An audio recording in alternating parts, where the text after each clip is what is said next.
happen eventually.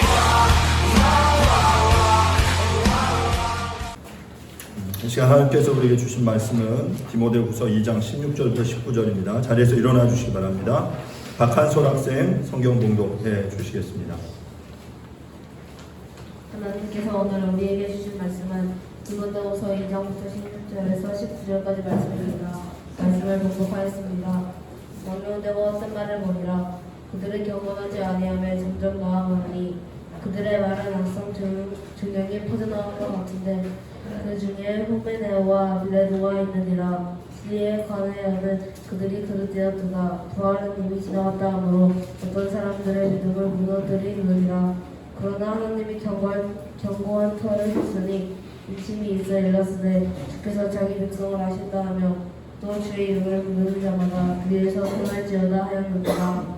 아멘. 자리에 앉으시기 바랍니다. 지난주 저희는 디모데후서 2장 14, 15절 말씀을 통해서 오르도또 문다라는 제목으로 여러분들과 말씀을 나누었습니다. 오늘은 이어서 디모데후서 2장 16절부터 19절 말씀을 통해서 악성 종양을 조심하라 라는 제목으로 여러분들과 함께 말씀을 나누도록 하겠습니다. 지난주 오르도또 문다 헬라어 표현인데요. 신약에서 단 한 번 나오는 표현이지만 우리의 신앙생활에 있어서 매우 중요한 가치이고 우리가 따라야 할 모범이다라고 말씀을 드렸습니다. 오르도또 문다는 옳게 분별하다라는 뜻이다라고 말씀을 드렸죠. 주님의 말씀을 옳게 분별하여 전하는 그 삶을 우리가 따르고 실천해야 한다라고 말씀을 드렸어요. 하나님의 말씀을 기억하며 말다툼하지 않고 진리를 실천하는 삶에 자신을 드릴 때 우리는 우리의 주인이신 하나님을 기쁘시게 하는 삶을 살 수 있습니다. 그러할 때 비로소 우리는 자랑스러운 일꾼, 또한 다른 말로 부끄러울 것이 없는 일꾼이 될 수 있다라고 말씀을 드렸어요. 이제 바울은 부끄러울 것이 없는 하나님의 자랑스러운 일꾼으로 인정받을 것을 당부하고 나서 다시금 교회 공동체 안에 망령되고 헛된 말을 전하는 이들에 대해서 다시금 16절부터 18절의 말씀을 통해 경고하고 있습니다. 16절 말씀을 제가 한번 읽어보겠습니다. 망령되고 헛된 말을 버리라. 그들은 경건하지 아니함에 점점 나아가나니. 망령되고 헛된 말, 이 말을 그대로 직역하면 어떤 표현이냐면요, 의미 없는 속된 말, 잡담, 헛된 잡담, 속된 잡담 이런 소리입니다. 뭐 좀 더 표현하면 허튼 소리, 너희가 허튼 소리 하지 말아라 라고 말하는 거죠. 이는 당대 초대 교회, 특히 디모데가 사역하던 이 에베소 교회 안에 이렇게 들어와서 교회를 혼란시키고 또한 분쟁으로 일삼았던 어떤 이런 이 거짓 교사들, 그들이 가르치던 거짓 교훈, 거짓 가르침, 그런 이야기를 가르치고 있는 말입니다. 교회는 하나님의 진리의 말씀이 선포되고 이 말씀을 가지고 삶 속에서 분투하며 살아내는 것을 우리가 함께 나누는 그런 공동체여야 합니다. 그런데 믿는 자들이 함께 모여서 거룩함에 이르는 그러한 말씀이 아니라 경건치 않음으로 나아가는 말을 해서는 안 된다라고 말하고 있는 것이죠. 그러니까 헛된 말을 하면 결국 경건하지 아니하게 계속 나아가게 된다라고 말하고 있는 거죠. 우리들의 언어 생활은 어떻습니까? 우리는 교회 안에서 대화할 때 우리의 대화의 주제는 주로 어떤 내용들입니까? 한 주간 살아가면서 우리가 한 주간 읽고 묵상한 하나님의 말씀 속에서 그것들을 가지고 계속 고민했다가 그것들을 나누면서 이 하나님의 말씀이 과연 그러한가를 나누는지, 또 내 삶 속에 역사하셨던 그 하나님의 역사하심에 대해서 우리가 나누는지, 아니면 정말 쓸데없는 소리, 헛된 소리들로 우리의 대화를 채우고 있는지 우리는 검증해 보아야 합니다. 우리들이 이처럼 신앙생활을 함에도 불구하고 또 신앙이 자라고 연륜이 오래되어 가지만 그럼에도 불구하고 이 본문에서 말하는 것처럼 망령되고 헛된 말을 하는 이유는 우리가 종교적인 형식은 따르지만 어떤 행동들은 배워봤지만 실제로 우리의 내면, 우리의 마음, 다른 말로 우리의 세계관이 온전하게 바뀌지 않았기 때문입니다. 왜냐하면 우리의 마음이 새롭게 되면 우리의 내면에서 그 하나님을 향한 그 거룩함의 고백들이 흘러나올 수밖에 없기 때문이죠. 우리는 마음에 있는 것을 입술로 뱉어내게 되어 있어요. 과연 우리의 내 마음 속에 무엇이 채워져 있느냐, 무엇으로 우리의 마음이, 우리의 생각이 채워져 있느냐에 따라서 그것이 우리의 입술로 고백되어지게 되는 것이죠. 그렇기 때문에 우리의 마음을 새롭게 하지 않고서는 망령되고 헛된 말을 버리는 것은 불가능하다라고 말할 수 있습니다. 야고보서에서 야고보 사도는 야고보 3장 9절에 10절에서 이런 말을 했어요. 제가 읽어보겠습니다. 이것으로 우리가 주 하나님 아버지를 찬송하고 또 이것으로 하나님의 형상대로 지음을 받은 사람을 저주하나니 한 입에서 찬송과 저주가 나오는도다. 내 형제들아 이것이 마땅하지 아니하니라. 야고보서 3장 9절에서 말하는 이것은 우리의 입술이에요. 다른 말로 우리의 혀라고 말할 수 있어요. 너의 언어 생활, 우리가 우리의 한 입으로 말을 하는데 이 입으로 어떻게 한다고요? 한 입으로 하나님을 찬양해요. 우리가 함께 예배드리면서 하나님을 찬양했죠. 거룩하게 아주 마음을 다해서 찬양하는 그 순간만은 아주 진실하지 않습니까? 진정으로 하나님을 찬양합니다. 그런데 또한 돌아서면 우리가 이 입을 가지고 하나님의 형상대로 지음을 받은 사람을 저주한다는 거예요. 심각하게 생각할 필요 없어요. 우리가 이제 막 뜨겁게 찬양하고 돌아가면서 내 가족, 내 자녀, 내 남편, 내 배우자에게 싫은 소리를 뱉어내는 거죠. 한 입으로 하나님을 찬송하면서 도리어 한 입으로 하나님을 저주하고 하나님의 형상대로 지음받은 그 사람을 미워하는 그 말을 하는 것, 이것이 가능하냐? 그런데 그러한 삶을 우리가 날마다 살아가고 있다는 거예요. 한 입으로 찬송과 저주가 함께 흘러나오고 있다. 그리고 야고보는 뭐라고 말하냐면 이러한 것이 어떡하다? 마땅하지 않다. 그래서는 안 된다라고 말하고 있는 것입니다. 그렇게 우리의 내면이 완전히 새롭게 되지 않으면 우리는 한 입으로 헛된 말을 하면서 또한 한 입으로 하나님을 찬양하는 삶을 얼마든지 살아가게 되는 것이죠. 또 이것이 마땅하지 않은 이유는, 또 이것이 우리를 경건하지 아니함으로 이끌어가는 또 중요한 이유는 우리의 언어 생활은 주변의 영향을 굉장히 많이 받기 때문입니다. 특별히 언어 생활의 경우에 더욱 그렇습니다. 저도 그 아이들을 키우면서 그런 경험들을 많이 하게 되는데요. 한결이 한솔이가 지금 중1, 중3인데 그 또래 집단들 아이보다는 훨씬 그 언어 생활이 조금 순수한 편이다라고 저는 생각해요. 좀 덜 때묻었다라는 거죠. 그런데 제가 요즘 들어서 느끼는 게 요즘 들어서 아이들의 언어 생활이 조금 때가 묻고 있다라는 느낌이 들어요. 주변의 또래 집단이나 아니면 여러 그 과격한 동영상들, 주변의 여러 그 매체들에서 흘러나오는 소리들이 아이들에게 영향을 주고 있는 거죠. 그래서 전혀 아이들에게서 들어보지 못한 표현들이 그 입에서 불쑥 나오는 것을 듣습니다. 왜 그런 말을 할까요, 아이들이? 그 생각, 마음속에 그러한 그 이야기들이 들어와서 채워지기 때문에 그래요. 너 이렇게 나쁜 말을 해라 라고 주변을 가르친 적은 없어요. 하지만 또 또래 집단들이나 그런 표현들이 계속 너무나 자연스럽게 사용되어지고 또 그런 영상들이나 매체들을 통해서 그런 이야기를 듣고 아이들은 그냥 너무나 자연스럽게 그런 표현들을 하고 있는 것이죠. 교회 안에서나 가정 안에서나 학교에서나 우리가 살아가는 삶의 모든 현장에서 망령되고 헛된 말을 버리는 저와 여러분들이 될 수 있기를 바랍니다. 여러분 의식하셔야 돼요. 말하실 때 그냥 아무 생각 없이 쏟아내는 이 말은 잘못하면 자칫 어떤 사람들에게 상처를 줄 수 있다라는 사실을 여러분 기억하셔야만 합니다. 그런데 오늘 이 본문 속에서 16절에 보면 이 망령되고 헛된 말을 어떻게 해라라고 말하냐면 버려라 라고 표현해요. 버려라. 이단의 가르침, 이런 잘못된 가르침을 대처하는 가장 좋은 방법은 이 본문에서 이제 버려라라고 말했지만 피하는 것입니다. 이 원어나 아니면 영어 성경에도 보면 이 망령되고 헛된 말에 대해서 피해라라고 표현하고 있어요. 영어 표현은 avoid라고 표현하고 있는데요. 그러니까 이것들과 여러분들 이런 헛된 말에 맞서 싸워서 이길 사람은 거의 없습니다.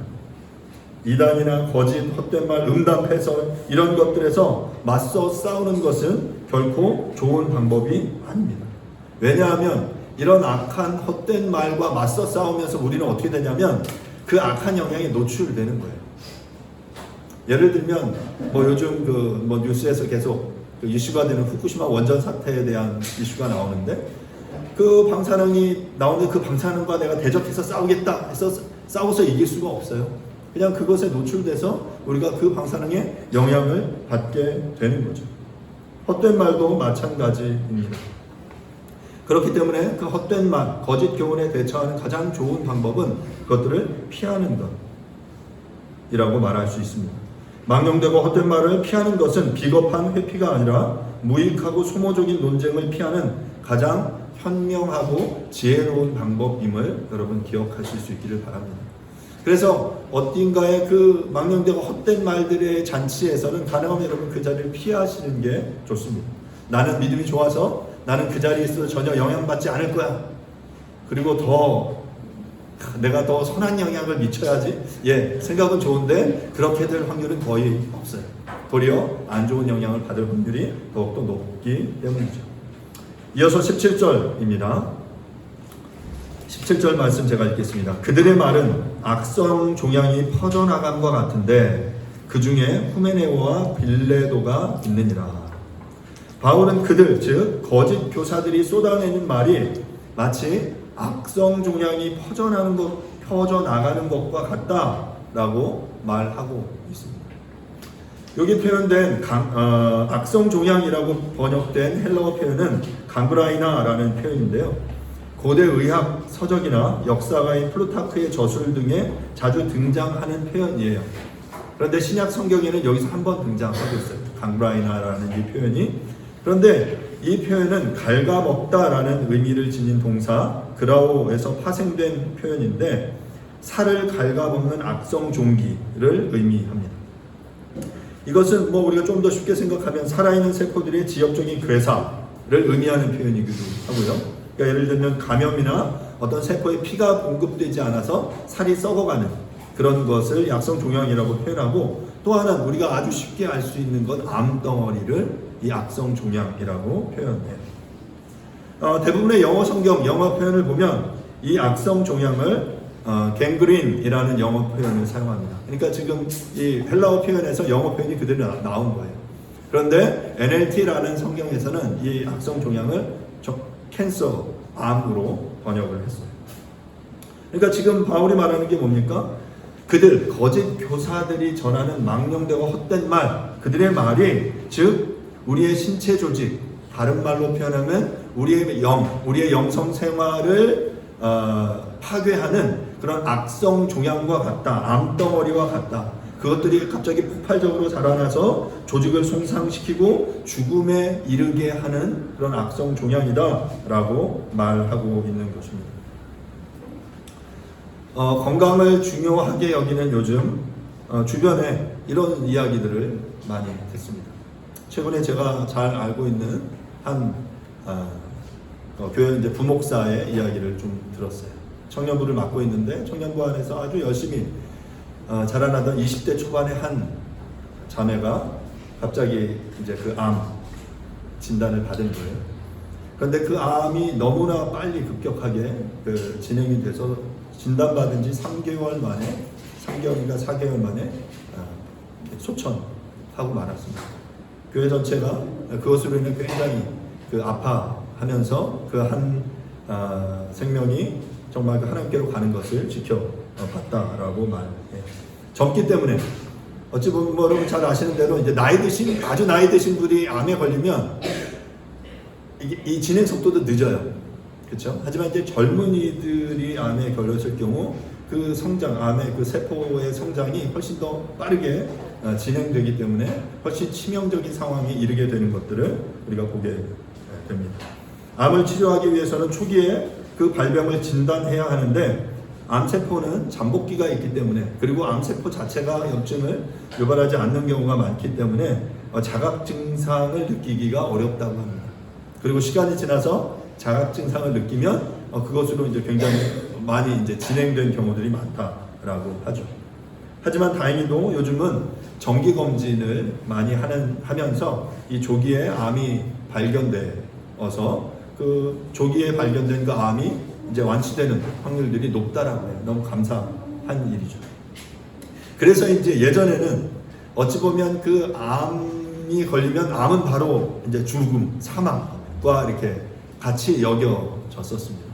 그래서 도리어 예전에는 그 암의 발병의 이야기를 좀 적게 들었던 것 같은데 최근은 암에 걸린 사람들이 너무나 많아요. 그만큼 많이 발견되고 조기에 발견되고 또 치료를 하기도 하고 그런 과정에서 주변에 그런 소식들을 많이 듣기 때문이 아닌가 그런 생각을 해보게 됩니다.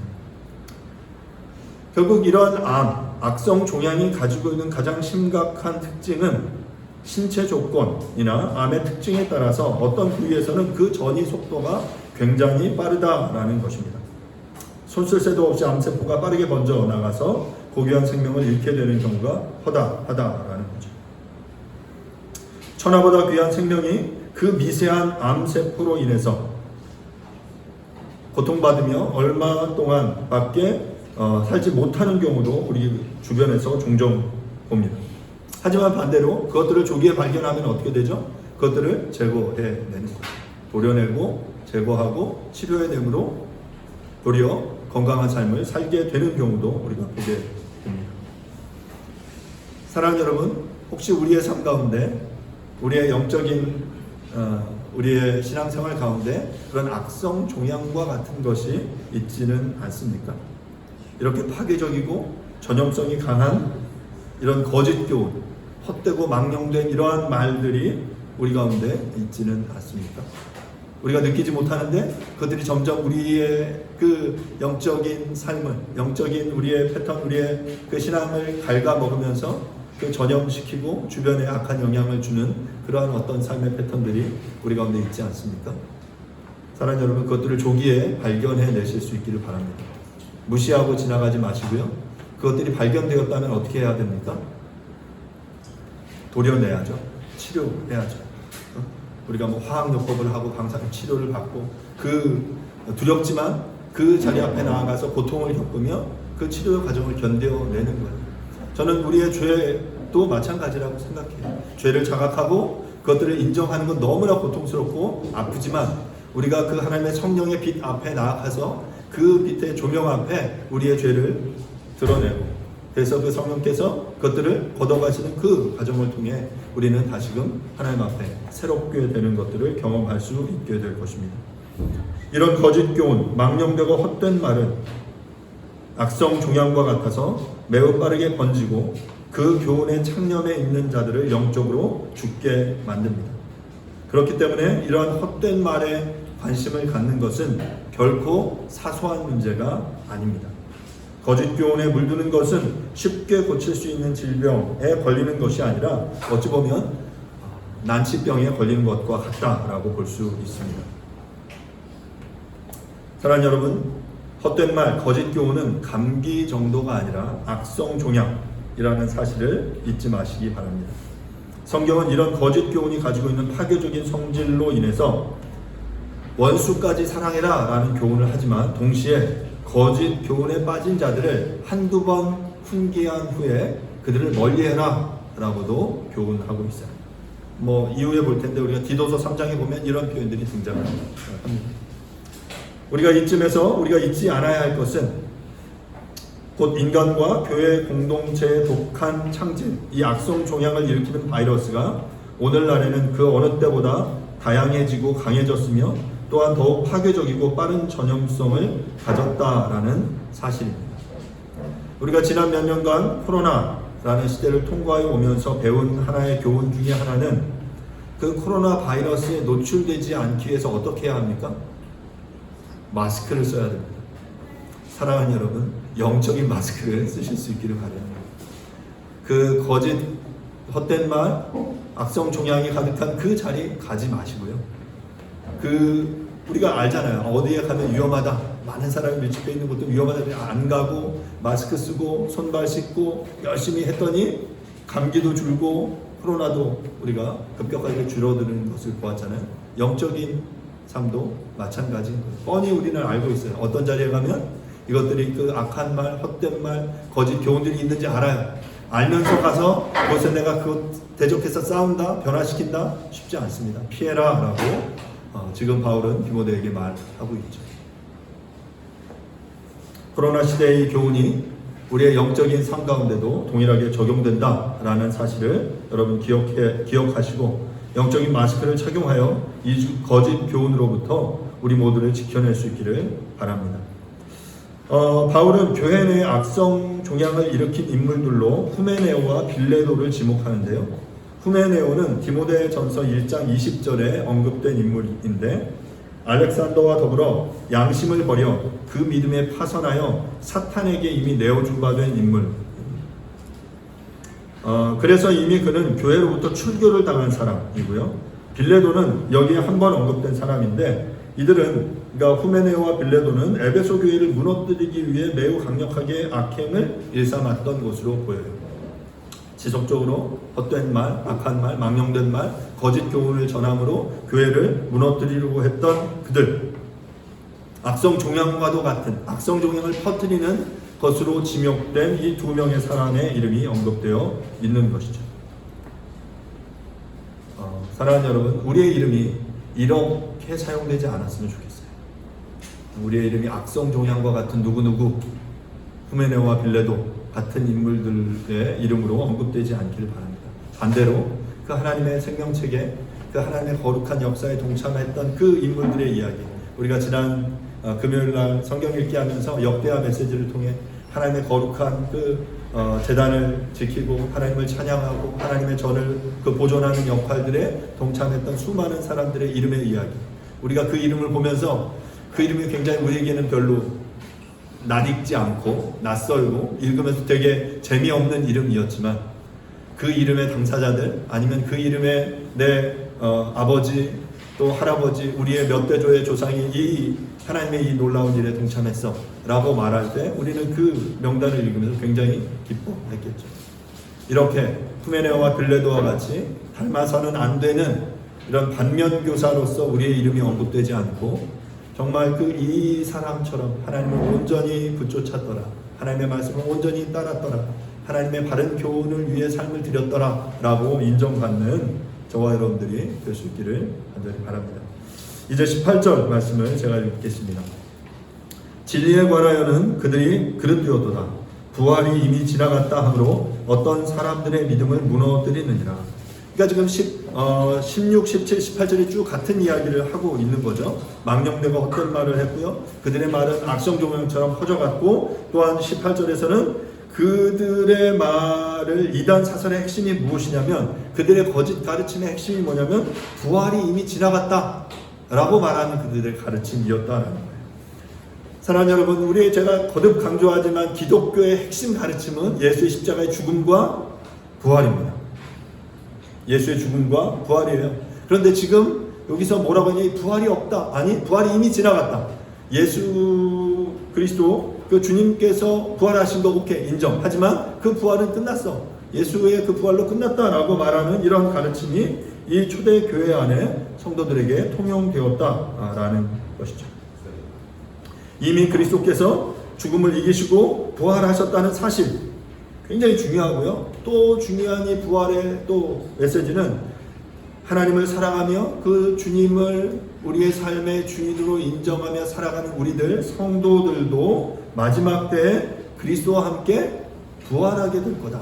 그 육체의 부활에 함께 동참하게 될 거다라는 이 가르침이 부활의 메시지에 있어서 아주 중요한 핵심이다라는 거죠. 그런데 거짓 교사들은 이미 부활은 지나갔다. 이미 부활은 끝났다. 더 이상 부활은 없어. 라고 가르침으로 믿음에 연약한 이 초신자들의 믿음을 파손시키려고 노력했다라는 거죠. 그리고 어떤 사람들의 믿음을 무너뜨리는 그런 일들을 그들이 하고 있다라는 거예요. 실제로 사도행전 17장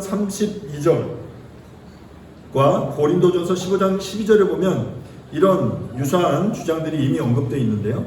제가 사도행전 17장 32절을 읽어보겠습니다. 그들이 죽은 자의 부활을 듣고 어떤 사람은 조롱도 하고 어떤 사람은 이 일에 대하여 내 말을 다시 듣겠다 하니. 사도행전 17장 본문은 어떤 본문이냐면 바울이 아테네죠. 아테네에서 복음을 전하던 과정 속에서의 이야기예요.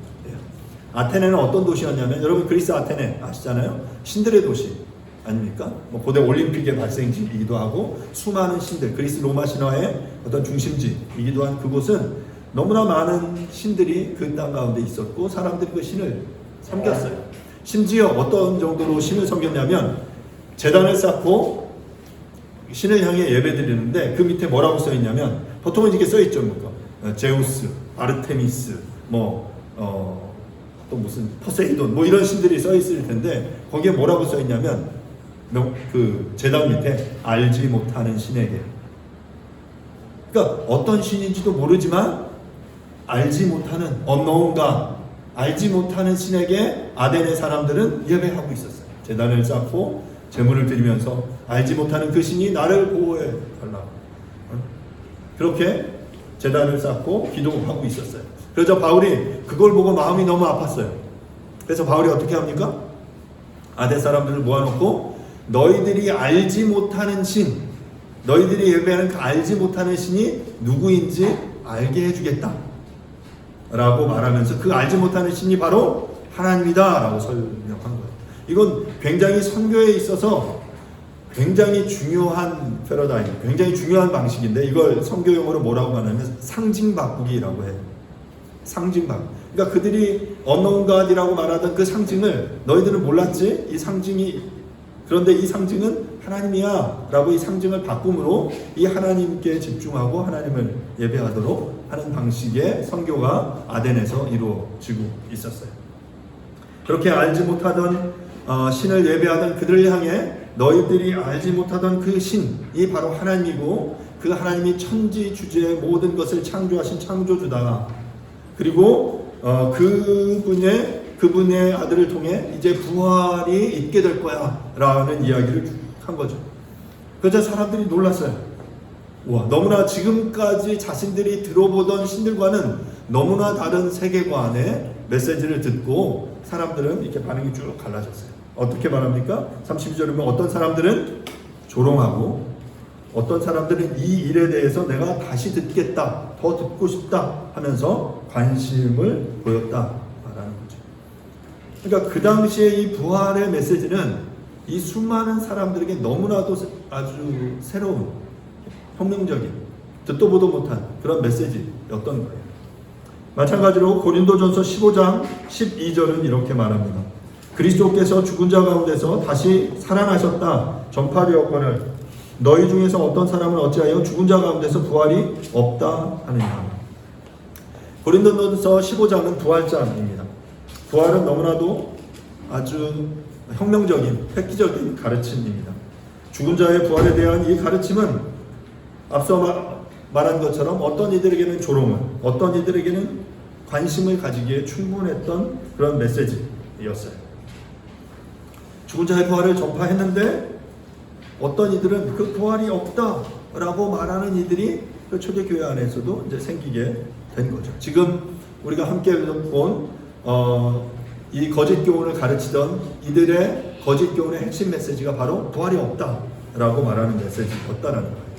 왜냐하면 이 기독교에 있어서 부활은 아주 핵심이었기 때문에 그렇습니다.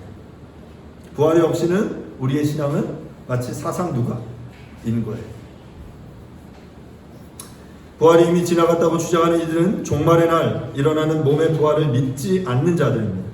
엄밀히 말하자면 바울의 복음 전파 당시 발생하기 시작하던 초기 영지주의자들이었을 것이다 라고 생각합니다. 이 영지주의는 플라톤으로부터 계승된 헬라 철학, 을 이어받은 인물들인데요. 플라톤이 강조했던 건 이원론이었어요. 듀얼리즘으로 영혼과 육체를 이분법적으로 나눴어요. 그래서 영혼에게는 선한 주의를, 그리고 육체에게는 악한 지위를 부여합니다. 그래서 영혼을 육체라는 감옥에 갇힌 불쌍하고 가련한 존재로 여긴 것이 이 플라톤의 가르침, 영지주의의 핵심 가르침이었어요. 그래서 그들의 모든 사상은 영혼의 자유를 위한 육체의 비하로 귀결됩니다.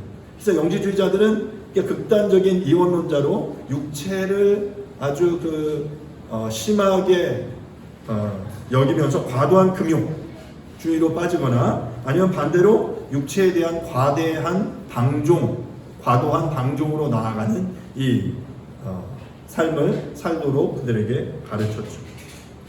바로 이 영지주의의 가르침이 이런 형태로 부활이 없다라고 말하면서 그들의 삶을 이렇게 그 과도한 금욕주의나 아니면 쾌락주의의 형태로 살아가도록 가르치던 이 가르침이 바로 지금은 본문에서 이야기하는 그런 부활을 부인하던 헛된 가르침의 핵심이었다라는 것이죠. 에베소 교회를 어지럽히던 이들은 아마도 후자에 속했던 자들로 보여요. 그러니까 쾌락주의를 강조한 거죠.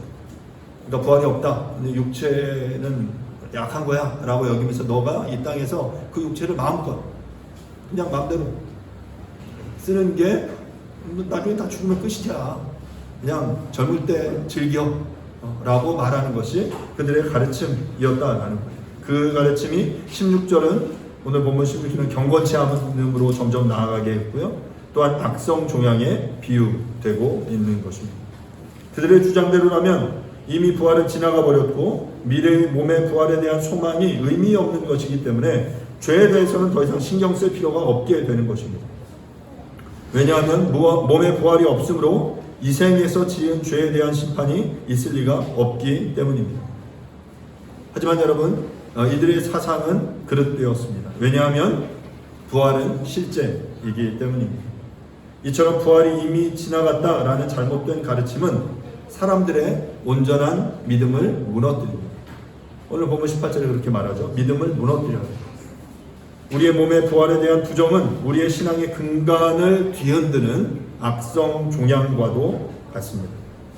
우리 그리스도인들은 삶의 매 순간에 우리가 그리스도를 믿음으로 부활에 참여할 것을 믿음으로 부활의 소망을 부여잡고 소망을 가지고 성실하게 이 땅을 살아가는 사람들입니다. 그 부활을 부정하는 것은 우리의 신앙의 근본을 부정하는 것과 같습니다. 정말로 부활이 없다면 부활을 소망하며 현재를 살아가는 우리 그리스도인들은 세상에서 가장 어리석은 존재들일 것입니다. 하지만 여러분, 그 반대로 정말 부활이 있다면, 정말 주님이 이 땅 가운데 다시 오셔서 이 땅을 심판하시고 우리를 일으키셔서 육체의 부활에 참여하시는 것이 사실이라면 그 부활의 소망을 가지고 현재를 살아가는 우리들의 선택은 가장 올바른, 가장 중요한 선택을 한 그러한 삶이다라고 생각됩니다. 이 거짓 가르침, 부활이 없다라고 말하는 이 거짓 가르침에 현혹되지 않고 정말 그 부활의 소망을 끝까지 붙잡고 살아내는 저와 여러분들이 될 수 있기를 간절히 바랍니다. 마지막으로 19절 말씀을 보도록 하겠습니다.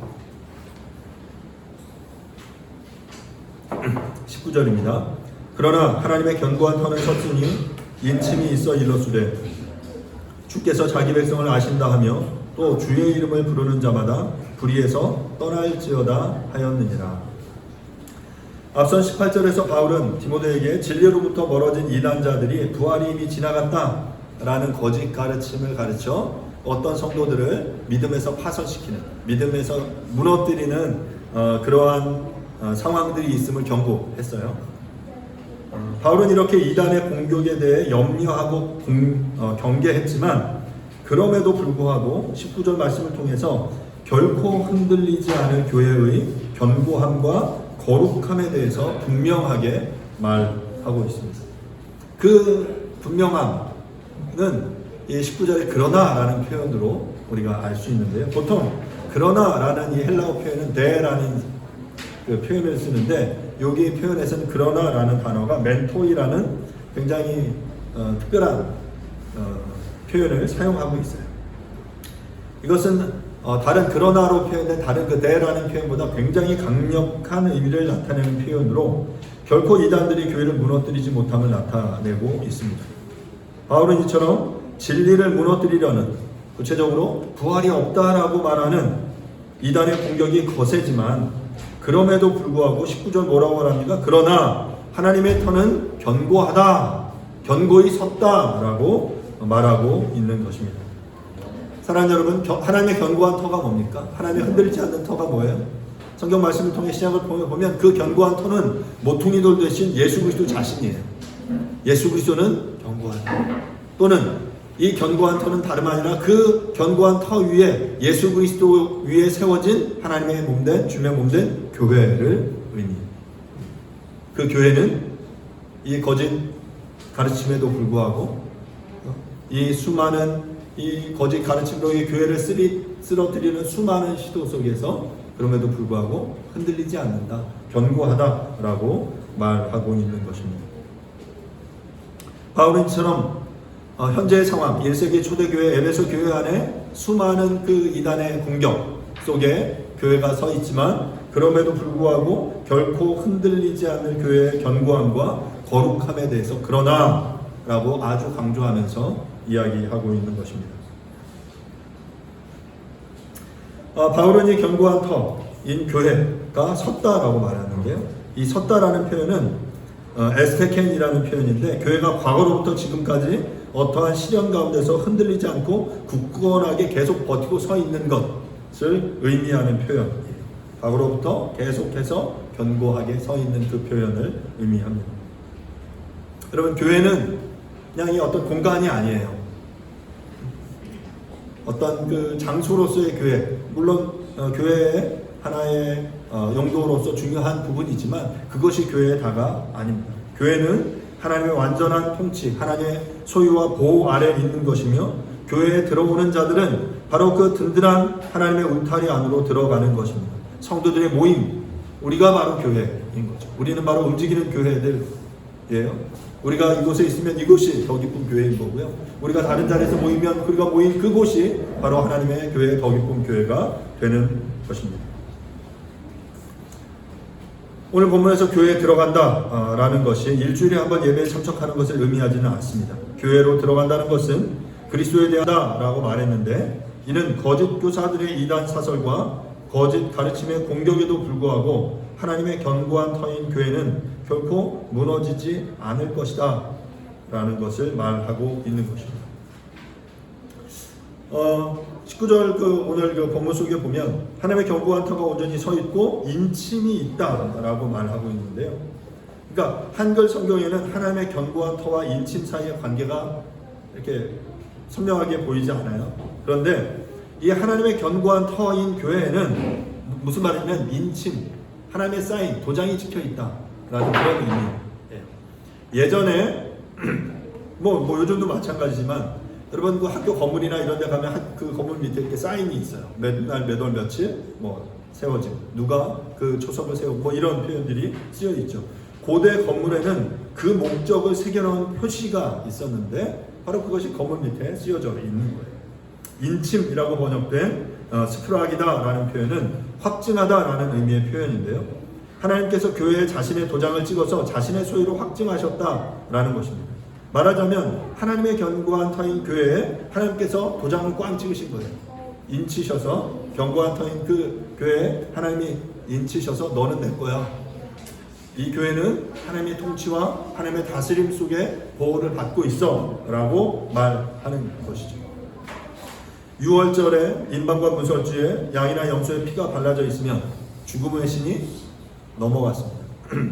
왜냐하면 왜 이 죽음의 신이 넘어갔냐면 그 집의 문과 인방의 문설주에 입구에 하나님의 피가 인쳐 있기 때문이에요. 그리스도의 피로 이 교회 안에 이 소속된 이 사람들이 하나님의 것이다 라고 인치셨기 때문에 죽음의 신이 그것을 넘어갈 수 없게 되는 것이죠. 사랑하는 여러분, 우리가 바로 그 하나님의 견고한 터, 교회가 바로 그 그리스도의 몸된 교회가 바로 하나님의 견고한 터이고 하나님께서 그곳에 인치셨다라고 말씀하고 계세요. 그리고 나서 뭐라고 말씀하시냐면 주께서 자기의 백성을 아신다 하고 주의 이름을 부르는 자마다 불의에서 떠날지어다라고 말씀하고 계십니다. 저는 여러분들이 이제 성경을 읽을 때 지금 우리가 이제 보통 이제 개역개정을 읽잖아요. 그러니까 개역개정이 오래 읽어와서 이렇게 외우는 것도 이걸로 외우고 이렇게 우리의 입에 붙어 있긴 해요. 그런데 이 개역개정이 좀 어려운 표현들이 있어요. 그래서 이제 어린 아이들이 읽으면 이게 무슨 표현이야, 무슨 말이야 라고 이제 하는 경우도 있고 좀 어려운데, 그래서 가능하면 좀 이제 다른 번역본도 여러분들이 읽어보시기를 바라는데요.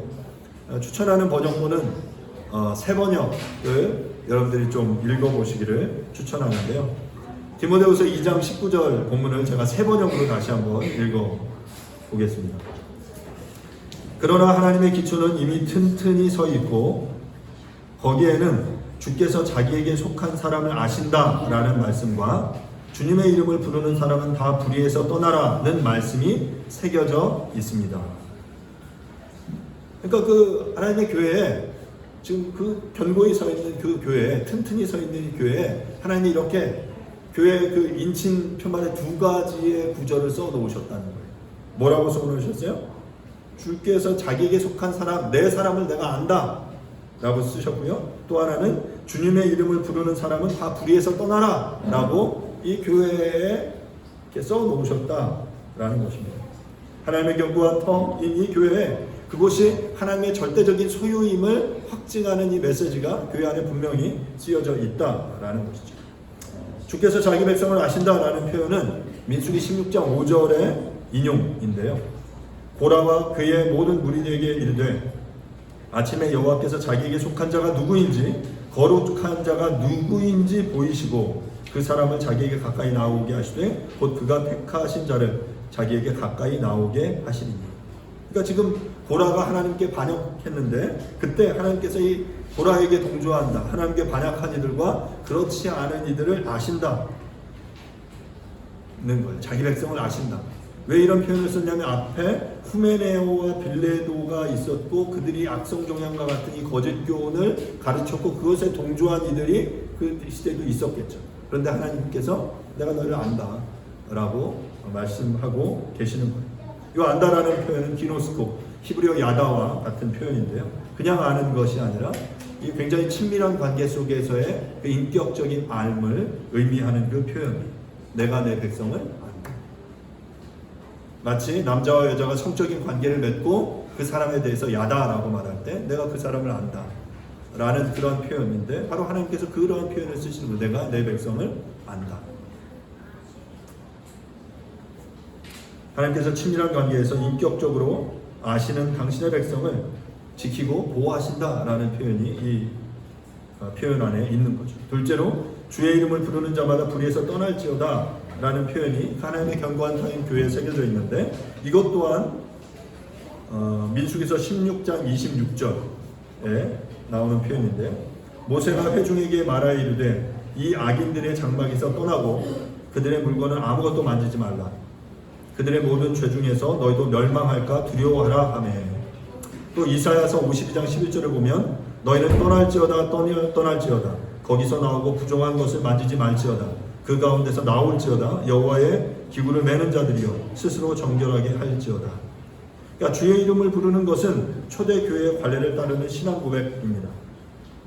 후메네오와 빌레도와 같은 거짓 교사들은 교회 안에서 주의 이름을 부르면서 불의를 행하고 거짓 가르침을 가르쳤습니다.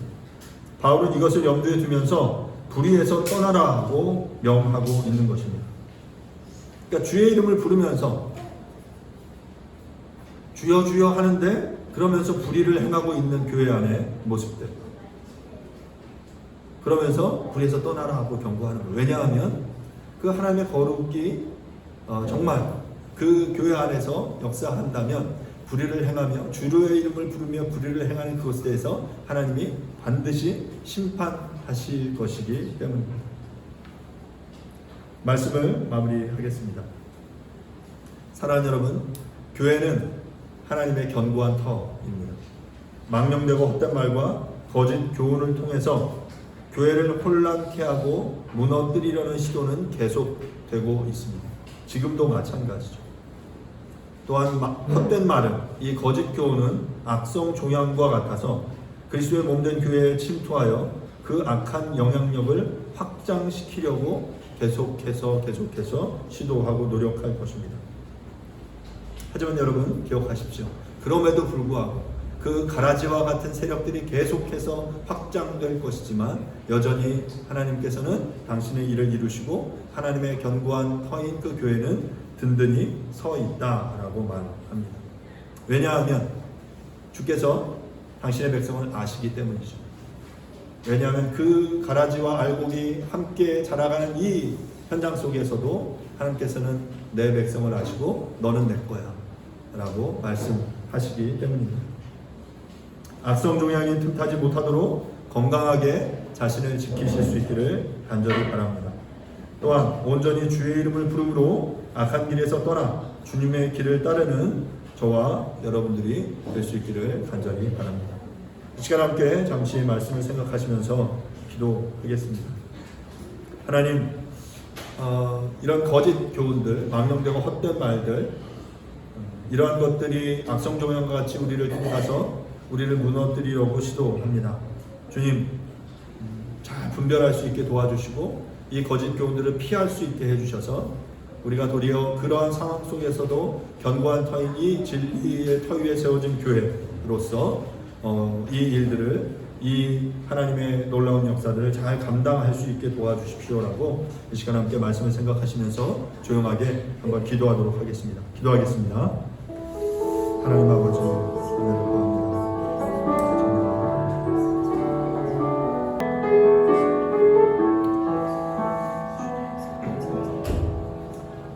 망령되고 헛된 말을 버리라. 그들은 경건하지 아니하며 점점 나아가나니 그들의 말은 악성 종양이 퍼져나감과 같은데 그 중에 후메네오와 빌레도가 있느니라.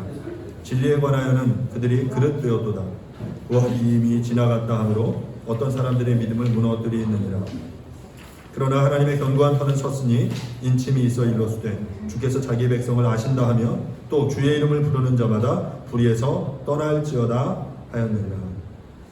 주님, 은혜 감사드립니다. 우리로 하여금 하나님의 진리의 터인 교회 안에 속하게 해주시고 그 하나님의 견고한 터가 온전히 서 있음을 인해 감사드립니다. 우리를 너무나 잘 알고 계시고 우리를 불의에서 떠나 하나님의 진리 가운데로 이끄시는 그 하나님을 알기에 우리가 하나님만을 의지하며 우리가 이 땅 가운데서 승리하는 삶을 살 수 있도록 은혜를 베풀어 주시옵소서. 우리 주변에 우리를 이 거짓 교훈으로 부활이 없다 하며 하나님은 없다라고 말하는 이 세상 속에서 우리가 이 망령되고 헛된 말을 버리고 온전히 하나님만을 따르는 하나님의 이 진리의 말씀만을 온전히 쫓아가는 우리의 삶 되어질 수 있도록 하나님 축복하여 주시옵소서. 영적인 삶에서 이 악성 종양을 조심하는 우리의 삶을 살아갈 수 있기를 간절히 원합니다.